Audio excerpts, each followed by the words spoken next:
సవాళ్లు ప్రతి సవాళ్లతో తెలంగాణ రాజకీయం వేడెక్కింది. బీఆర్ఎస్ కాంగ్రెస్ నేతల మధ్య మాటల తూటాలు పేలుతున్నాయి. సీఎం రేవంత్ రెడ్డికి చేతనైతే తమతో చర్చకు రావాలని మాజీ మంత్రి కేటీఆర్ సవాల్ చేశారు. ప్రభుత్వ అరాచకాలను నిలదీస్తున్నామని ఆరోపించారు.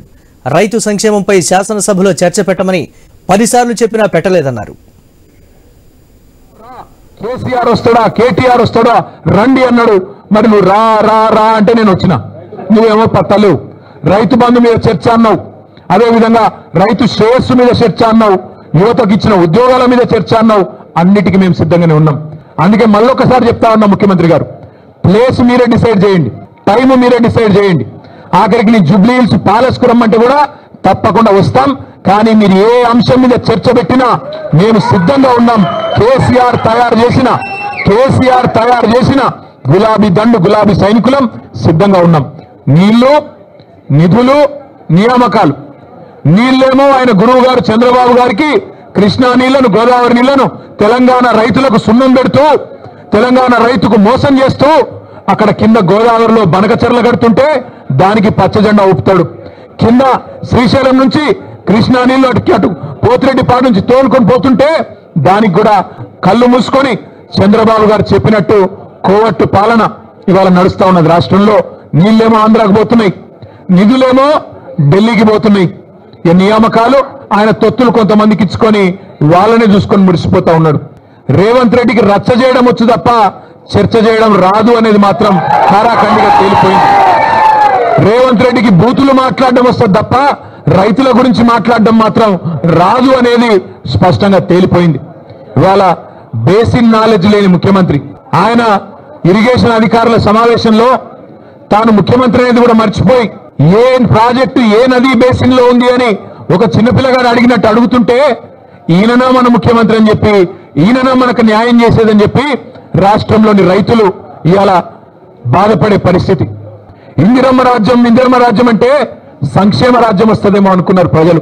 కానీ ఇందిరమ్మ రాజ్యం అంటే అక్రమ కేసులు, ఇందిరమ్మ రాజ్యం అంటే అణిచివేతలు, ఇందిరమ్మ రాజ్యం అంటే నిర్బంధాలు.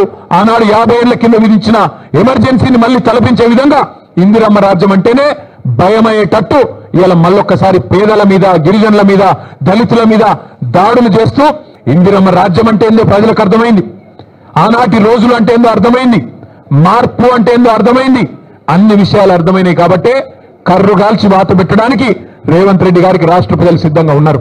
స్వయంగా ముఖ్యమంత్రి ప్రాతినిధ్యం వహిస్తున్న కొడంగల్ నియోజకవర్గంలో ఇదో రైతు బంధు రాని రైతుల సంఖ్య, మొన్న వేసిన రైతు బంధు 670 మంది రైతుల పేర్లు, వివరాలు, అడ్రస్లు, ఫోన్ నంబర్లతో సహా తీసుకొని మరీ వచ్చినాం. అట్లే రాష్ట్రంలో రుణమాఫీ కాని రైతుల జాబితా, లక్షల సంఖ్యలో ఉన్నవారు వారందరి జాబితా కూడా తీసుకొని వచ్చినాం. అట్లాగే ఈ రాష్ట్రంలో ఈ ప్రభుత్వం వచ్చిన తర్వాత, రేవంత్ రెడ్డి గారి ప్రభుత్వం వచ్చిన తర్వాత మరణించిన, బలవన్ మరణాలకు పాల్పడ్డ 600 మంది రైతుల లిస్టుతో సహా తీసుకొని వచ్చినాం. అట్లాగే ఈ రాష్ట్రంలో బోనస్ రాక పంటలు అమ్ముకునే దిక్కులేక, ప్రభుత్వం కొనక మిల్లర్లకు అమ్ముకొని నష్టపోయిన రైతుల జాబితా కూడా మీరు ఇవ్వమంటే ఇవ్వడానికి సిద్ధంగా ఉన్నాం.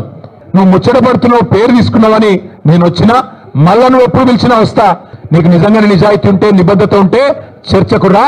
లేకపోతే ముక్కు నేలకు గీసి కేసీఆర్ కు క్షమాపణ చెప్పు.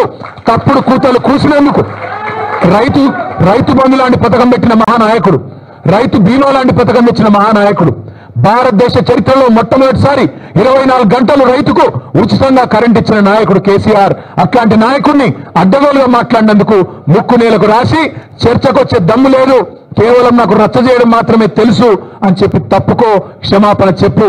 అంతేగాని ఇట్లాంటి పనికిమాలిన డైలాగులు, పనికిమాలిన